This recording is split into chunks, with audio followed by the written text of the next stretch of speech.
जय हिंद साथियों, super selected प्रश्नों को आप यदि एकत्रित करना चाहते हैं, यदि आप किसी भी कॉम्पिटिटिव एग्जाम्स की तैयारी कर रहे हैं तो आपके लिए ये साइंस बहुत ही उपयोगी है।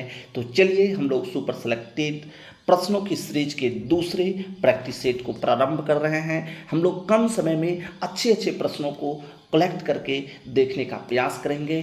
तो चलिए प्रारंभ करते हैं पहले प्रश्नों के साथ। प्रकाश संश्लेषण की क्रिया सबसे अधिक किस रंग के प्रकाश में होती है? तो याद रखिएगा, सबसे ज़्यादा लाल रंग के प्रकाश में प्रकाश संश्लेषण की क्रियाएं होती है। नेक्स्ट, दलहन के पेड़ में पाए जाने वाले जीवाणु कौन है? तो दलहन के पेड़ में जो है वह राइजोबियम जीवाणु पाया जाता है। कौन से जीवाणु? राइजोबियम जीवाणु पाया जाता है। चलिए नेक्स्ट प्रश्नों की ओर आगे बढ़ते हैं। नेक्स्ट प्रश्न ये रहा, पौधे नाइट्रोजन किस रूप में ग्रहण करते हैं? तो पौधे जो नाइट्रोजन ग्रहण करते हैं वह नाइट्रेट के रूप में ग्रहण करते हैं। पौधे जो नाइट्रोजन को ग्रहण करते हैं वह नाइट्रेट के रूप में ग्रहण करते हैं। नेक्स्ट, पादपों में जल तथा खनिज लवण का संचालन किसके द्वारा होता है? तो जाइलम के द्वारा।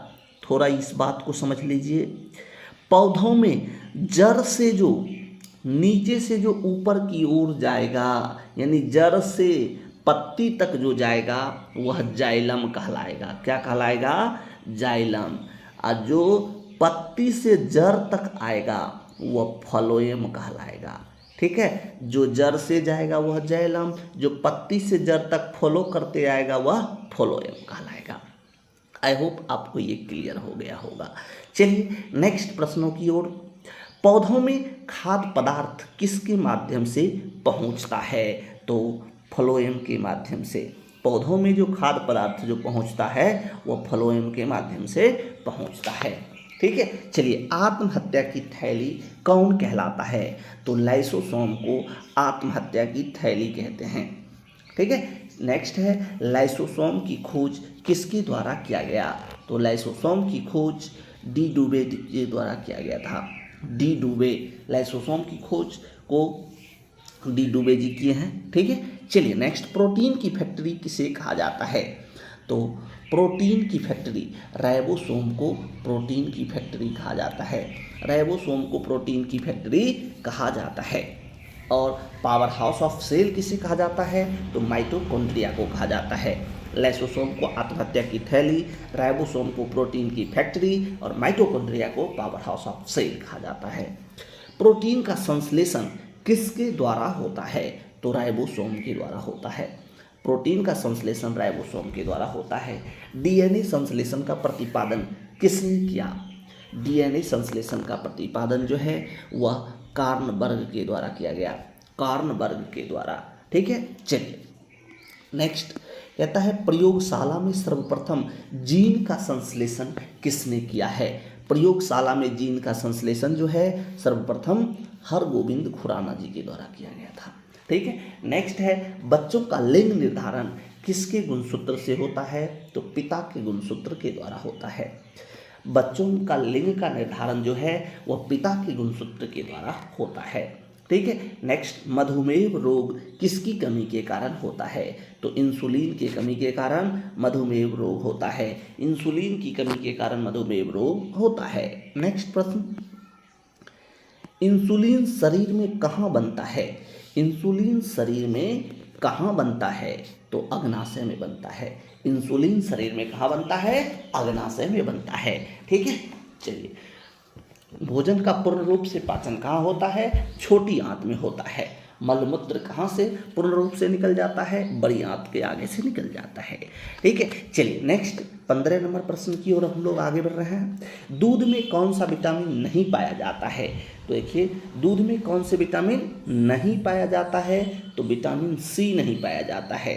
ठीक है, जिखनी विटामिन सी पाया जाएगा तो दूध दही में बदल जाएगा, क्योंकि ये विटामिन सी खट्टे फल या खट्टे वस्तुओं में पाया जाता है। दूध जो है जब खट्टा होगा तो फट जाएगा, इसीलिए दूध में विटामिन सी नहीं पाया जाता है। ठीक है, चलिए, विटामिन सी का अन्य नाम क्या है? एस्कॉर्बिक अम्ल है, आप जानते हैं। ठीक है, मानव मूत्र में कौन सा विटामिन उत्सर्जित होता है? मानव जो पेशाब करता है उसका जो मूत्र निकलता है उससे कौन सा विटामिन उत्सर्जित होता है? ठीक है, तो याद रखना है इसमें विटामिन सी उत्सर्जित होता है। मानव के मूत्र से विटामिन सी उत्सर्जित होता है। ठीक है, चलिए आगे बढ़ते हैं। मानव शरीर का सामान्य ताप कितना होता है? आप जानते हैं 37 डिग्री सेल्सियस होता है, या 98.6 फ़ारेनहाइट, या 310 केल्विन होता है। ठीक है, इतना याद रखना है। नेक्स्ट, मनुष्य के मेरुदंड से कितनी जोड़ी तंत्रिका निकलती है? कितनी जोड़ी तंत्रिका निकलती है? तो 31 जोड़ी तंत्रिका निकलती है। ठीक है, मनुष्य के मेरुदंड से कितनी जोड़ी तंत्रिका निकलती है? 31 जोड़ी। गुणसूत्र की खोज किसने की है? गुणसूत्र की खोज किसके द्वारा? तो वॉल्टेयर के द्वारा, वॉल्टेयर के द्वारा किया गया है। ठीक है, याद रखना है। चलिए नेक्स्ट प्रश्न की ओर हम लोग आगे बढ़ते हैं। नेक्स्ट है, मनुष्य में क्रोमोसोम की संख्या कितनी होती है? ये आपको भी पता होगा क्योंकि बहुत ही फेमस क्वेश्चन है। क्रोमोसोम की संख्या 46 होता है, कभी कभी 23 जोड़ा लिख लेता है, याद रखिएगा। सबसे छोटी जीवित कोशिका क्या है, या सबसे छोटी जीवित कोशिका का नाम क्या है? माइकोप्लाज्मा ग्लिसैक्टिकमा। सबसे छोटी जीवित कोशिका माइकोप्लाज्मा ग्लिसैक्टिकमा है। ठीक है, शरीर की सबसे लंबी तंत्रिका लंबी कोशिका किसकी होती है? तो तंत्रिका तंत्र की कोशिका होती है। सबसे लंबी कोशिका किसकी होती है? तंत्रिका तंत्र की कोशिका होती है। ठीक है, चलिए नेक्स्ट प्रश्न की ओर। कोशिका का आनुवांशिकी पदार्थ क्या है? कोशिका का आनुवांशिकी पदार्थ जो है वह डीएनए है। कौन है? डीएनए है। कोशिका के भीतर श्वसन का केंद्र कहाँ होता है? कोशिका के भीतर श्वसन का केंद्र कहाँ होता है? माइटोकॉन्ड्रिया में। कोशिका के भीतर श्वसन का केंद्र माइटोकॉन्ड्रिया में होता है, इसीलिए माइटोकॉन्ड्रिया को कोशिका का श्वसन स्थल या पावर हाउस ऑफ सेल कहा जाता है। टमाटर का खाने योग्य भाग कौन सा है? तो टमाटर को तो पूरा खा जाते हैं, यानी कि फल भित्ति, पूरा फल को खा जाते हैं। ठीक है, नेक्स्ट है पपीता का खाने योग्य भाग। तो देखिए, पपीता को जो हम लोग खाते हैं तो ऊपर से भी छील देते हैं, नीचे से बीज निकाल देते हैं, यानी बीच वाले भाग को खाते हैं। अर्थात पपीता का खाने योग्य भाग जो है मध्य फल भित्ति है। ठीक है, चलिए आगे बढ़ते हैं नेक्स्ट प्रश्नों की ओर। नेक्स्ट प्रश्न ये रहा, हल्दी में पीला रंग किसकी मौजूदगी के कारण होता है? तो जब ये पीला रंग कहेगा तो कुकुरमीन के कारण। ठीक है, हल्दी में पीला रंग जो है कुकुरमीन के कारण आता है। ठीक है, और नेक्स्ट प्रश्न है, टमाटर का लाल रंग किसके कारण होता है? तो लाइकोपीन के कारण।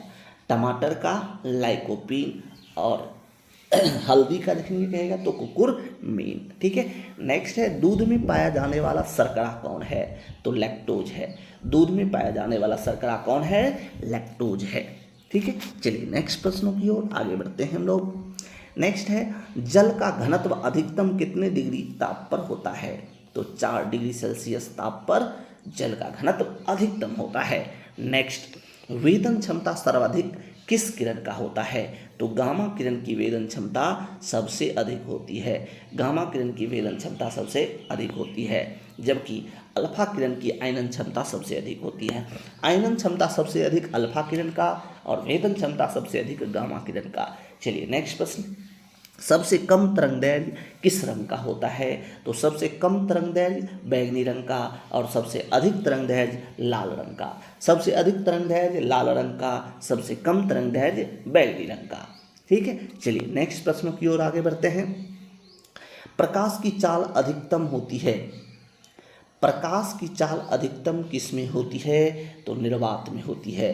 प्रकाश की चाल अधिकतम किस में होती है? निर्वात में। नेक्स्ट, अंतरिक्ष यात्री को आकाश काला किसके कारण दिखता है? अंतरिक्ष यात्री को आकाश जो काला दिखता है वह किसके कारण दिखता है? तो याद रखिएगा, प्रकाश के प्रकीर्णन के कारण। अंतरिक्ष यात्री को आकाश जो काला दिखता है वह प्रकाश के प्रकीर्णन के कारण। नेक्स्ट है, समुद्र का जल नीला किसके कारण दिखाई देता है?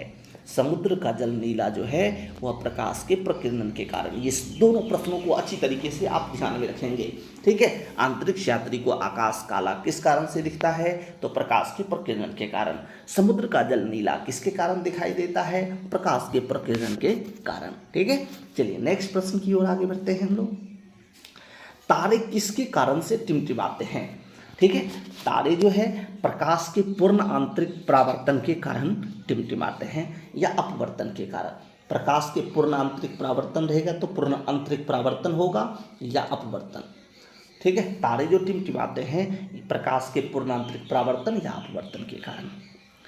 नेक्स्ट, हीटर का तार किसका बना होता है। हीटर का जो तार होता है वह किसका बना होता है, नाइक्रोम का बना होता है, ठीक है। नेक्स्ट, तेल दीप की बत्ती में तेल किसके कारण ऊपर चढ़ता है, ठीक है, तो केशिकत्व क्रिया के कारण, कैपिलरी इक्वेशन के कारण, ठीक है।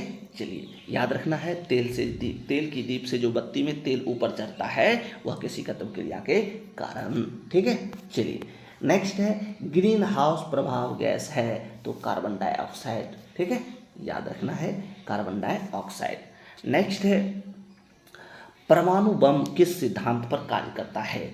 परमाणु बम जो है ये नाभिकीय विखंडन के सिद्धांत पर कार्य करता है, जबकि हाइड्रोजन बम जो है यह नाभिकीय संलयन के सिद्धांत पर कार्य करता है। हाइड्रोजन बम नाभिकीय संलयन के सिद्धांत पर कार्य करता है, जबकि परमाणु बम नाभिकीय विखंडन के सिद्धांत पर कार्य करता है, ठीक है। इसका लास्ट प्रश्न है इस सीरीज का, हाइड्रोजन बम किस सिद्धांत पर कार्य करता है, तो नाभिकीय संलयन के सिद्धांत पर कार्य करता है, ठीक है। आज का सेट पूरा हुआ। आई होप आपको ये वीडियो अच्छा लगा होगा। साथियों, आपको अगर ये वीडियो अच्छा लगा है तो चैनल को सब्सक्राइब कीजिए, वीडियो को लाइक कीजिए और अपने दोस्तों में भी शेयर करने का प्रयास कीजिए, जिससे कि ये यूट्यूब परिवार ज़्यादा से ज़्यादा ग्रो कर पाए। बहुत बहुत धन्यवाद।